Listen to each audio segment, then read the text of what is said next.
जय श्री राम। प्रस्तुत है आज का रामचरितमानस पाठ।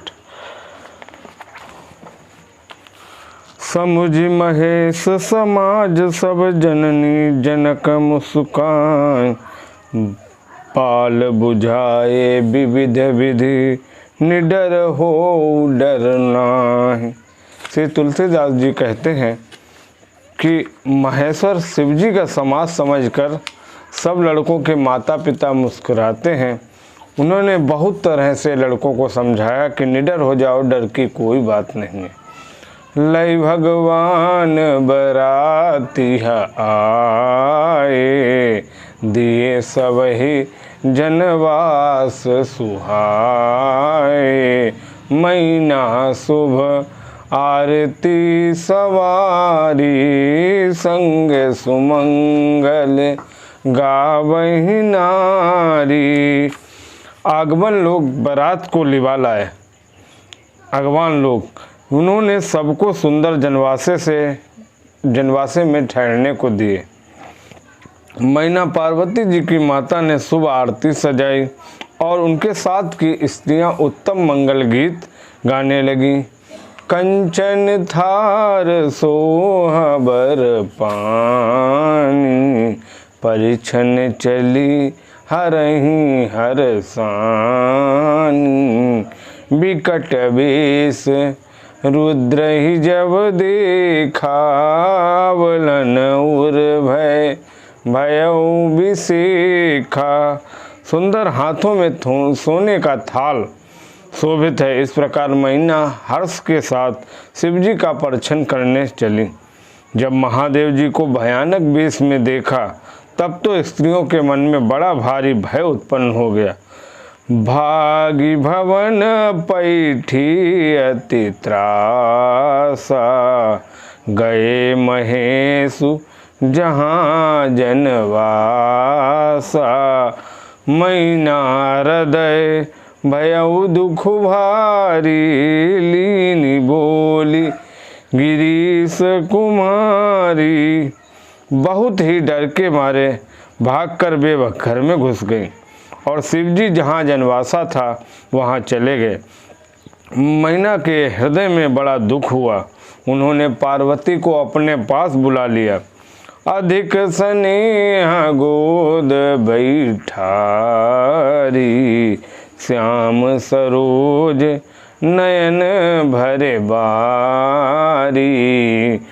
जय विधि तुम रूप अस दीन्हा, तेहि जड़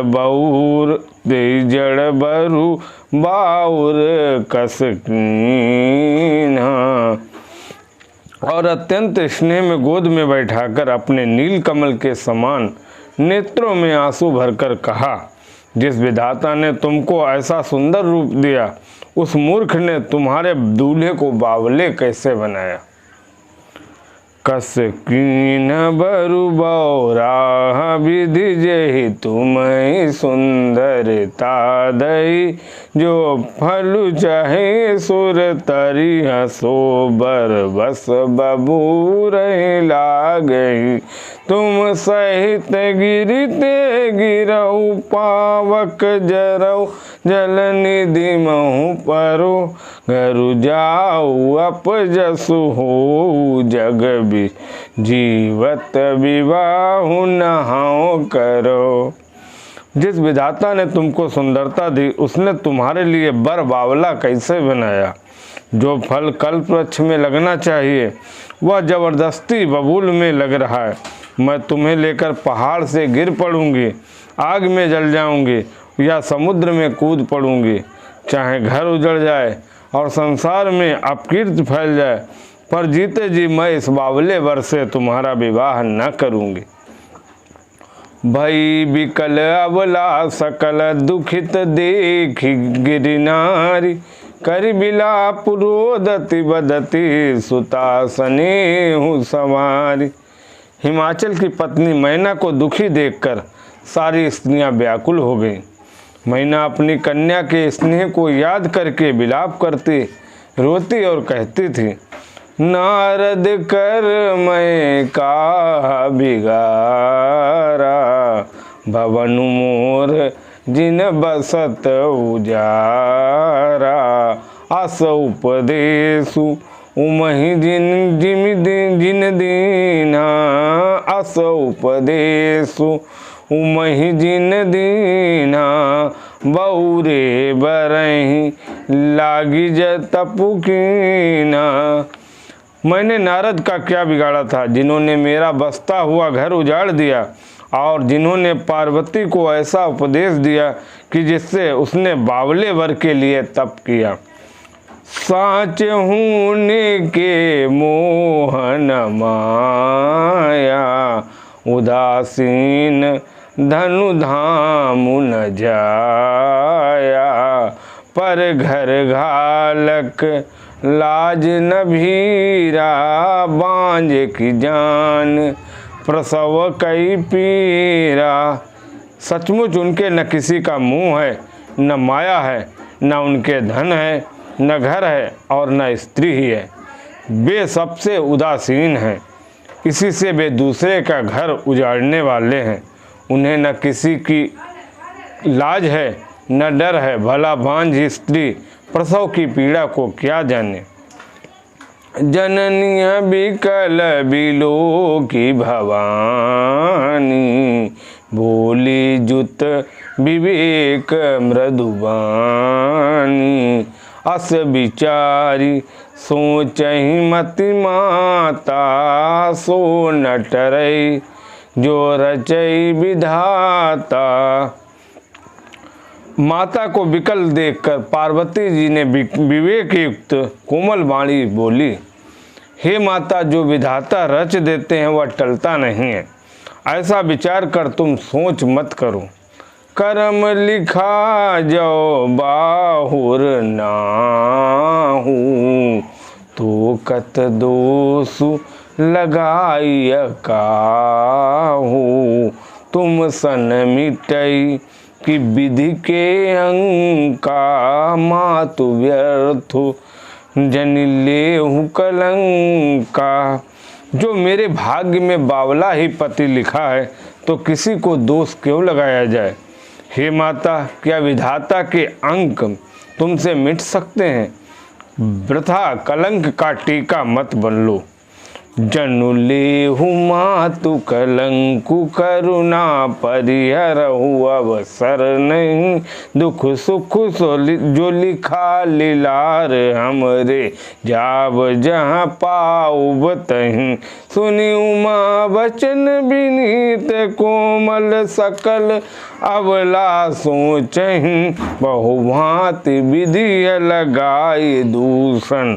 नयन बारी विमोचहीं। हे माता, कलंक मत लो, रोना छोड़ो। ये अवसर विषाद करने का नहीं है। मेरे भाग्य में जो दुख सुख लिखा है उसे मैं जहाँ जाऊंगी वहाँ पाऊंगी। पार्वती जी के ऐसे विनय भरे कोमल वचन सुनकर सारी स्त्रियां सोच करने लगी और भांति भांति से विधाता को दोष देकर आंखों से आंसू बहाने लगी। तेहि अवसर नारद सहित ऋषि अरु। तेहि अवसर नारद सहित अरु ऋषि साप्त समेत। समाचार सुनि तुहिन गिरी गवने तुरत निकेत। ये समाचार सुनते ही हिमाचल उसी समय नारद जी और सप्त ऋषियों को साथ लेकर अपने घर गए। तब नारद सब ही समझावा। पूर्व कथा प्रसंग सुनावा। मैं ना सत्य सुनहु मम वाणी। जगदम्बा त्वय सुता भवानी। तब नारद जी ने पूर्व जन्म की कथा सुनाकर सबको समझाया और कहा कि हे मैना, तुम मेरी सच्ची बात सुनो। तुम्हारी ये लड़की साक्षात जगत जननी भवानी है। अजानादि शक्ति अविनाशिन। सदा शंभु अर्धंग निवासिनी। जग संभव पालक लय कारिणी जग संभव, पालन लय कारिणी निज इच्छा, लीला बपुधारिणी। ये अजन्मा अनादि और अविनाशी शक्ति हैं, सदा शिव जी के अर्धांग में रहती हैं। ये जगत की उत्पत्ति, पालन और संहार करने वाली हैं और अपनी इच्छा से ही लीला शरीर धारण करते हैं। जन्मी प्रथम दक्ष ग्रह जाई, नामु सती सुंदर तनु पाई, तहां सती शंकर विवाही, कथा प्रसिद्ध सकल जग माही। पहले ये दक्ष के घर जाकर जन्मी थी, तब इनका सती नाम था। बहुत सुंदर शरीर पाया था, वहाँ भी सती शंकर जी से ब्याही गई थी। ये कथा सारे जगत में प्रसिद्ध है। एक बार आवत शिव संगा, देख्यो रघुकुल कमल पतंगा, भयउ मोह शिव कहा न कीन्हा, ब्रह्म बस बेसु सिया कर लीना। एक बार इन्होंने शिव जी के साथ आते हुए रास्ते में रघुकुल रूपी कमल के सूर्य श्री रामचंद्र जी को देखा। तब इन्हें मोह हो गया और इन्होंने शिव जी का कहना न मानते हुए ब्रह्मवत सीता जी का वेश धारण कर लिया था। सिया बेसु सती जो कीनते, अपराध शंकर परिहरी, हर बिरह जाई बहोरी, पितु के यज्ञ जोगा नल जरी। अब जन्मी तुमरे भवन, निज पति लागी दारुण तपु किया, हस जानी संशय तजहु गिरिजा, सर्वदा शंकर पिया। सती जी ने जो सीता जी का वेश धारण किया, उसी अपराध के कारण शंकर जी ने उनको त्याग दिया। फिर शिव जी के वियोग में ये अपने पिता के यज्ञ में जाकर वही योगाग्नि में भस्म हो गए। अब इन्होंने तुम्हारे घर जन्म लेकर पति के लिए कठिन तप किया है, ऐसा जानकर संदेह छोड़ दो। पार्वती जी तो सदा ही शिव जी की प्रिया अर्थात अर्धांगिनी है। सुनी नारद के बचन तब, सब कर मिटा विषाद, छन महु व्याप्यु सकल पुरे, घर घर यह संवाद। तब नारद के वचन सब सुनकर सबका विषाद मिट गया और क्षण भर में ये समाचार सारे नगर में घर घर फैल गया। तब मैना हिमबंतु आनंदे, पुनि पुनि पार्वती पद बंदे, नारी पुरुष शिशु जुवा सयानी, नगर लोग सब अति हर्षानी। तब मैना और हिमवान आनंद में मग्न हो गए और उन्होंने बार बार पार्वती जी के चरणों की वंदना की। स्त्री पुरुष बालक युवा और वृद्ध नगर के सभी लोग बहुत प्रसन्न हुए। लगे होन पुर मंगल नाना, सजे सबही हाटक घटनाना, भांति अनेक भई जेवनारा, सूप शास्त्र जस कछु व्यवहारा। नगर में मंगल गीत गाए जाने लगे और सबने भांति भांति के सुवर्ण के कलश सजाए। पाक शास्त्र में जैसे रीति है उसके अनुसार अनेक भांति की जेवनार हुई।